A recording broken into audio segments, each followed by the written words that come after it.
Сәлеметсіз ме, құрметті оқушым, математикадан 79-шы сабақ. Бұл сабақта біз есептер шығаратын боламыз. Сонымен алғашқы бірінші тапсырмаға қарай ғой.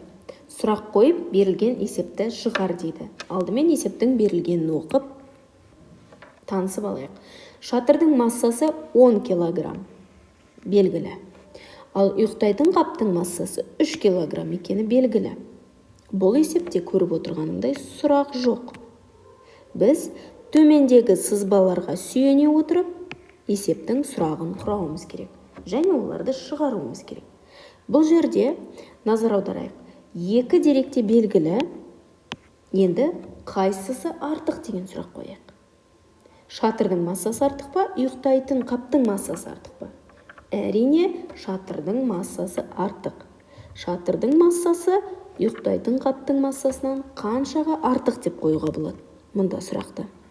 Шатырдың массасы ұйықтайтын қаптың массасынан қаншаға артық? Немесе қайсысы кем? Ұйықтайтын қаптың массасы кем. Сұрақ. Ұйықтайтын қаптың массасы шатырдың массасынан қаншаға кем деп қоюымызға болады. Енді осы сұраққа сүйене отырып, есептің берілгеніне сүйене отырып, төмендегі сызбаны толтырып өтейік. Сонымен біз шатырдың массасы ұйықтайтын қаптың массасынан артық дедік.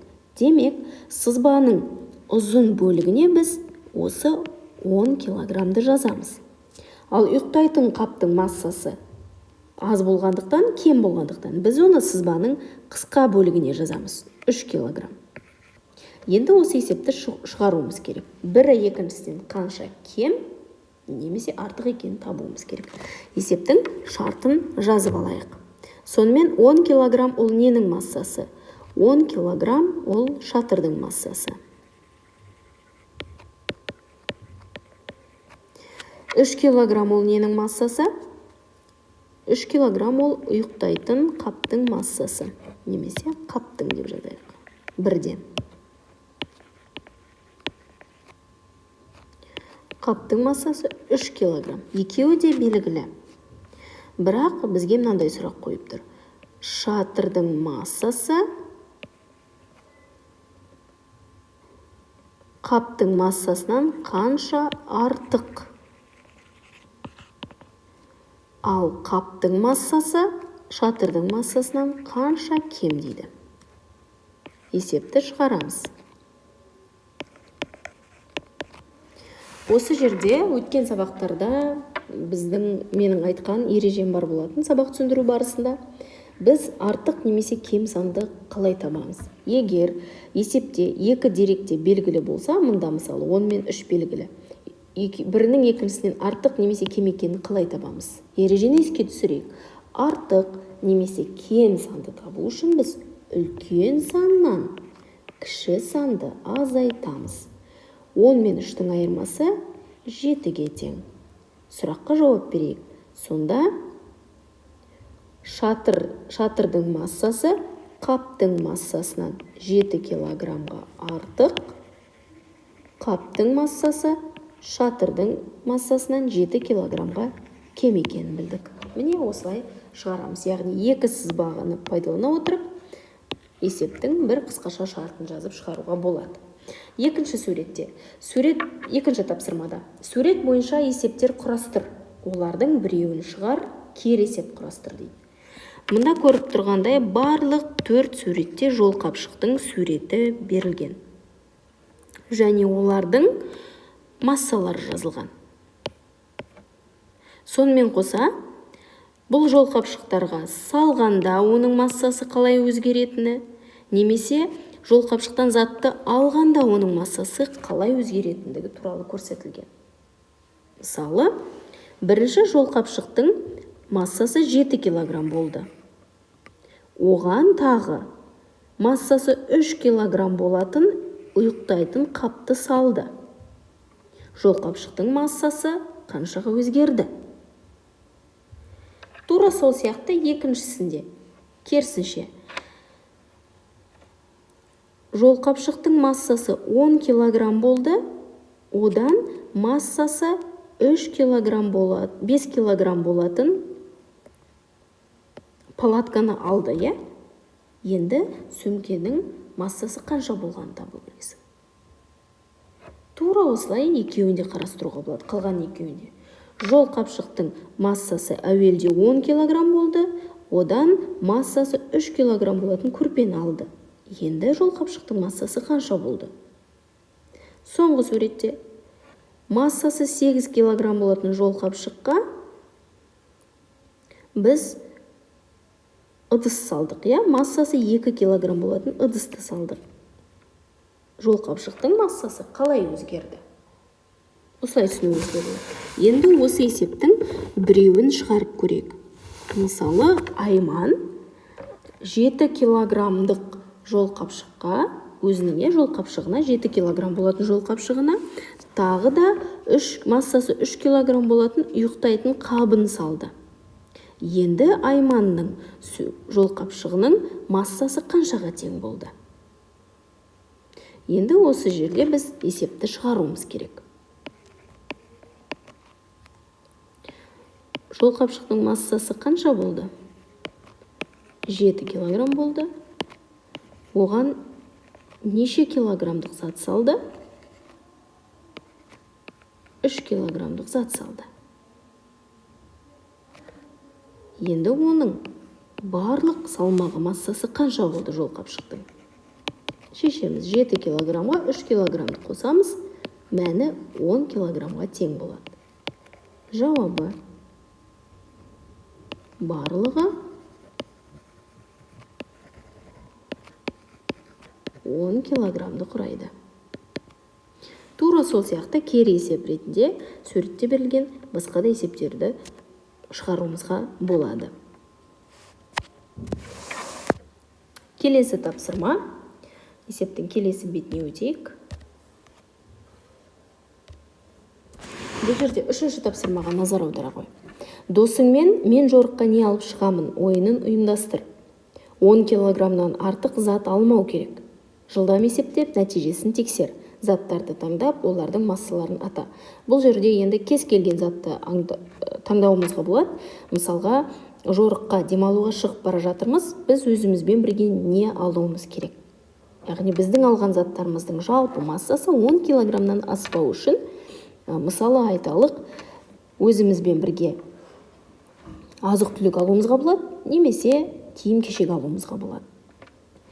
Сонымен, мен өзіммен бірге не аламын? Міндетті түрде күртені алуымызға болады. Оның массасы 1 килограммды құрайды. Міндетті түрде көрпеше алуымызға болады. Оның массасы 3 килограмм құрайды. Қарап отырсаң, менің сөмкеме 4 килограммдық зат сыйып тұр. Енді мен 6 килограмм зат алуым керек, әрі қарай. Тағы да мен 6 килограмм болу үшін енді ұйықтайтын қап алуыма болады өзіме. Және азық-түліктен мүмкін 3 килограммдық картоп алайын. Енді санап көрейін. Менің күртем 1 килограмм, оған 3 килограмм көрпенің массасын қосам. 4 килограмм. 4 килограммға 3 килограмм ұйықтайтын қаптың массасын қосамын. 7 килограмм. 7 килограммға 3 килограмм картопты қосам. Сонда барлығы 10 килограммға шықты. Міне, міндетті түрде бұлай емес, сен өзіңнің нұсқаңды қарастырсаң болады. Келесі. Төртінші есепте біз жақшасыз өрнектерді есептеуіміз керек. Жақшасыз өрнекте қосу мен азайту қалай ретімен тұр, солай орындалады. Азайту бірінші тұрса, азайту бірінші орындалады. Қосу бірінші тұрса, қосу бірінші орындалады.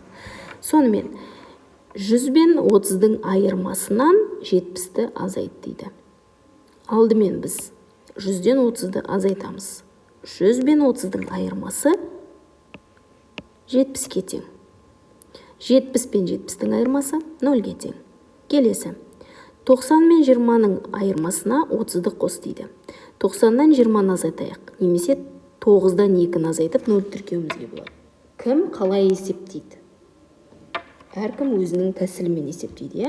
Мысалы, 90 деп тұрғанымыз ол 9 ондық. 20 деп тұрғанымыз ол 2 ондық. 9 ондықтан 2 ондықты азайтайық. 9-дан кері 2 рет санайық. 8, 7.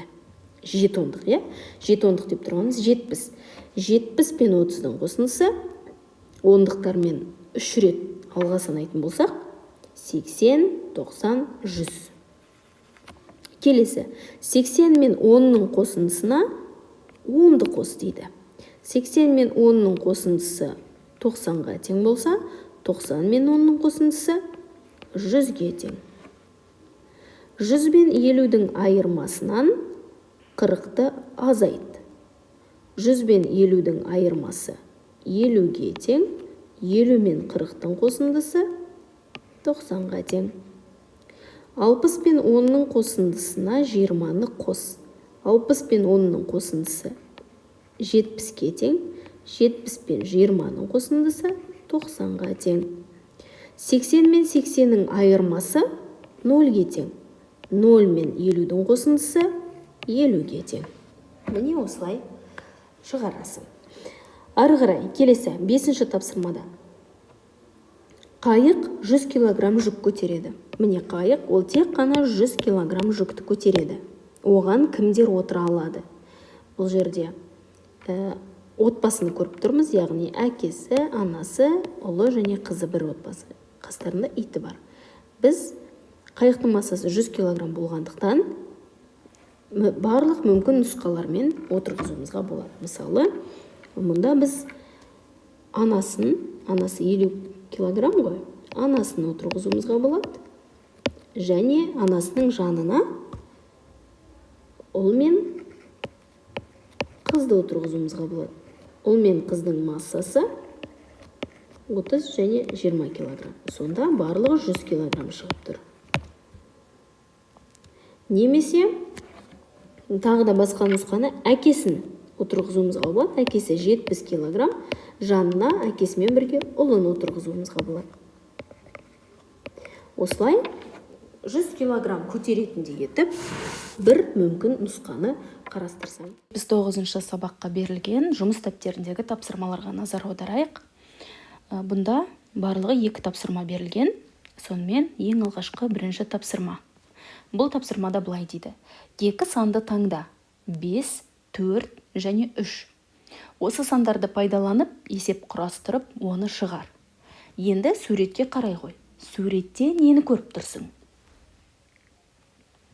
Мұнда. Иә, бұлар жолқапшықтар. Орысша рюкзактар, иә? Демек, біздің есебіміз осы жолқапшықтар туралы болу керек. Енді 2 жолқапшықтың массасы әртүрлі. Біз бұл жерге мына 3 санның екеуін жазуымыз керек. Мысалы, үлкен жолқапшық 5 килограмм болса, кішкентай жолқапшық 3 килограмм деп алайық. Міне біз сандарды таңдадық. Енді есеп құрастырып көрейік. Суретте жолқапшық берілгендіктен біздің есебіміз сол туралы болу керек. Мысалы, былай. Арман мен Әсел саяхатқа шықты. Олардың жолқапшықтарының массасы әртүрлі. Арманның жолқапшығының массасы 5 килограмм болса, Әселдің жолқапшығының массасы 3 килограмм. Сұрақ. Сызбамен қысқаша берілгенде барлығын тап деп тұрғандықтан, есептің сұрағы былай болады. Балалардың жолқапшықтарының жалпы массасы қанша? Енді біз есептің қысқаша жазылуын құрайық. Сонымен үлкен жолқапшық ол кімдікі? 5 килограммдық. Ол Армандікі. Әрине, мұнда Арманның жолқапшығының массасы 5 килограмм деп жазамыз. Ал кішкентай жолқапшық ол кімнің жолқапшығының массасы? Бұл Әселдің жолқапшығы. Сондықтан да екіншісіне Әселдің жолқапшығының массасы 3 килограмм деп жазамыз. Белгілі сандарды біз үнемі бос орындарға толтырып қоятынбыз. Сондықтан да Арманның сөмкесінің массасы артық болғандықтан сызбаның ұзын бөлігіне жазамыз. Әселдің сөмкесінің массасы кем болғандықтан, жеңілдеу болғандықтан, оны сызбаның кіші бөлігіне жазамыз. Бізге екі сөмкенің массасын қосқанда барлығы қанша болатынын тап дейді. Барлығын табу үшін біз үнемі екі белгілі санды қосамыз. Демек, есептің шешуі былай болады. 5 килограммға 3 килограммды қосамыз. 5 пен 3-тің қосындысы 8-ге тең. Сонда балалардың жолқапшықтарының жалпы массасы 8 килограммға тең.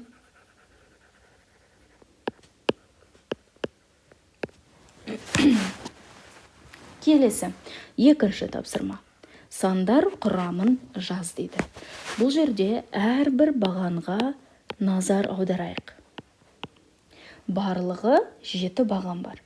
Әр бағанның жоғары жағында сандар жазылған. Бірінші бағанда 4, екінші бағанда 6, үшіншіде 8, төртіншіде 10, ары қарай кете береді, Біз бұл тапсырманы қалай орындаймыз?